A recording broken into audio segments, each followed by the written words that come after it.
Hello సలాంఅలైకుం నమస్తే. అందరూ బాగుండాలని కోరుకుంటున్నాను.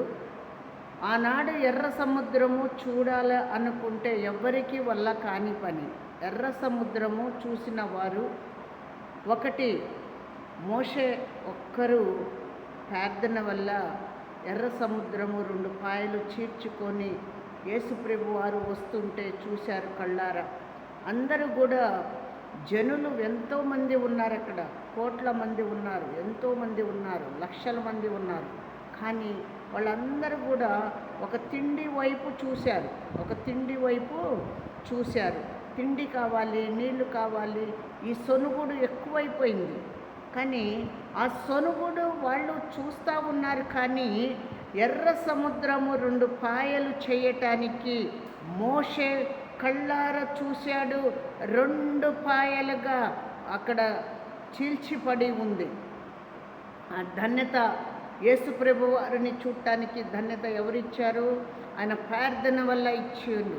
ఆయన ప్రార్థన వల్ల దేవుడు ఇచ్చాడు. దేవుడు వాళ్ళకి ఇబ్బంది లేకుండా మోషేని గెలిపించాడు. అక్కడ ప్రతి వారు కూడా ఈరోజు మనము ప్రతి అవసరము దేవుడు తీరుస్తున్నాడు మనకి. కానీ ఆ తీర్పు అనేది జాగ్రత్తగా ఉండాలి, మనసు పట్టి నడవాలి.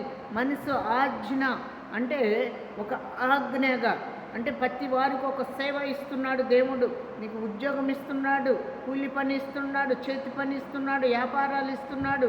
ప్రతి అవసరము దేవుడు ఇచ్చినప్పుడు ఒక సేవకులుగా ఉన్నావా, నువ్వు విశ్వాస కలిగి ఉన్నావా, కుటుంబంలో మరి విల్లాలుగా ఉన్నప్పుడు ఎంత బాధ్యత కలిగి ఉంటున్నాం. ఈ బాధ్యతలన్నీ నీకు ఉన్నాయా? ఆ బాధ్యత నెరవేర్చుకోవటానికి నీకు మనసు ఉందా?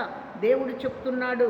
నీకు మనసు ఉంటే నువ్వు మంచితనము చూడగలుగుతావు, దేవుడు మాట వినగలుగుతావు, దేవుణ్ణి నువ్వు చూడగలుగుతావు, ఆయన చేసే కార్యాలను చూడగలుగుతావు.